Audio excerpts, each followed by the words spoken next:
Hey guys, how's it going? CoderMan here. In today's video, I want to talk about protecting yourself in business. So I have 5 tips/ways on how to protect yourself in business.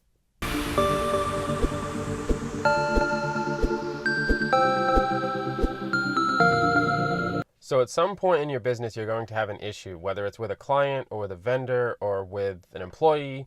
It doesn't really matter. There's some point you're going to have an issue, and there's some really proven ways that you can set up so that you're not exactly in a situation where you're hurting yourself or others.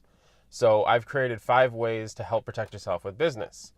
So the first thing is to get everything in writing. Now this seems obvious, but a lot of times when people meet with clients, they have conversations over coffee or drinks or whatever, and they may take notes or maybe they're not. But there's a lot of he said, she said, and for the most part, it's okay. You can follow up with an email, but the reality is that if you don't have it in writing, especially when you start working on a project, then somebody can say, hey, you said you were going to do this. And you're like, no, I never said that. And you just come into a situation where there's a lot of ambiguity. And one of the biggest things in business is to not have ambiguity. I mean, that's why we have contracts and we have agreements and such, is so that you don't get into a situation like that. So for instance, one thing I like to do is if I'm meeting with a client, I will follow up with an email almost immediately, bulleting every single item. And then if it's a contract, everything's going to be clearly written. Anything that's not included anything that's not written in the contract is not going to be included in the project. It's as simple as that. And the second thing is liability insurance. Now this comes in a lot of different flavors, but the overall idea is that it protects you. So oftentimes what people do is they'll work as a sole proprietor doing business as, I've talked about this in a couple other videos, and unfortunately what happens is you come into a situation where your personal assets, be it your car, your house, your bank accounts, become an element that they can take if they sue you or if you do wrong during a project. So liability insurance is kind of like the basic, it protects you in your business. Now, of course, you should be set up as an LLC or as an S corporation, depending on your state and your fees. In my case, I'm set up as an S corporation. There's tax advantages and just legal structure. And with those, there's what's called a corporate umbrella. So basically, my companies are removed from my personal assets and everything that has to do with my personal life.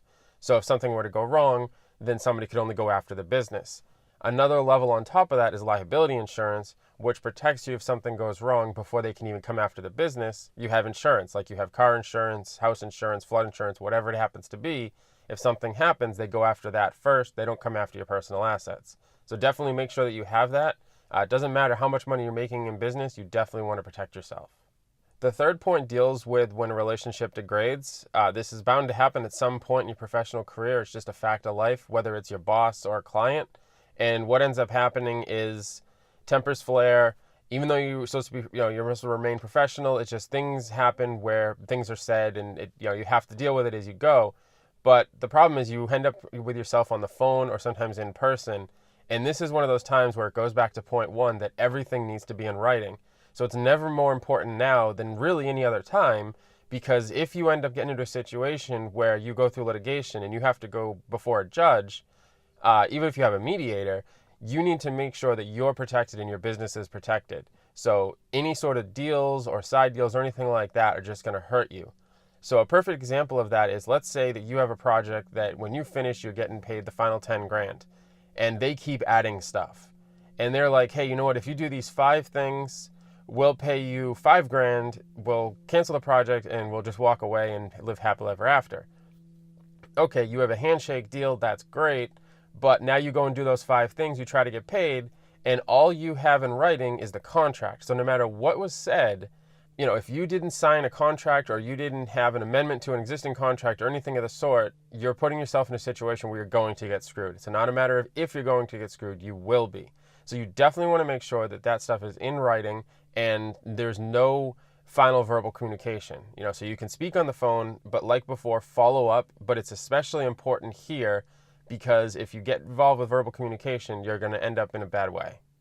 The fourth point is to stay professional at all times. So this goes to number 3 is, you're in a situation where you are having a disagreement on some level. A lot of times our tempers do flare, like I mentioned, but you need to stay professional. I mean, realistically, anything in business, you should stay professional. But when you're dealing with a problem is paramount, because if you start thinking with your emotions, you're going to end up screwing yourself and probably your clients over, and just overall it becomes a bad situation. I've had examples where I'm dealing with a ruthless client that essentially just killed them with kindness, and I have a couple instances where we still work with those people today because it is, at the end of the day, it was just a disagreement. We worked through it and we move on. But if I had, sent scathing emails or threatening phone calls or, threatened to blow them up on social media or any of that childish stuff, you're going to end up ruining any chance of the relationship and really any chance of you having a successful business, because that person is now going to have a vendetta to constantly speak bad of you, even if they don't have the full story. And tip 5 is to be honest. Now, I'm sure you're asking yourself, how does that help with protecting you? Well, if you end up having a situation where you screw up because, let's say, you didn't have liability insurance, or you told a client something was going to be done by Friday and it's not, if you try to lie, you just build yourself into this situation where you paint yourself into a corner. If you now go before a judge trying to, protect yourself or win damages or whatever it happens to be, there's going to be situations where you're going to forget a detail and they're going to have a different detail. And it essentially becomes a point where if you lied along the way, you're not going to remember what happened and what you said. So you lose all credibility the first time you lie. And it's really just not a good way to be. So it doesn't matter if it's business or your personal life. If you're always honest, and if you screw up, you're honest about it and you own it and you learn from it, then overall you're just going to be better off in business and better off in your personal life. So there you go. There's my 5 tips on how to protect yourself in business. I hope this helps. If you have any questions on this topic, definitely leave a comment below. Like this video and please subscribe if you're new here. As always, I appreciate the support and I look forward to seeing you guys in the next video.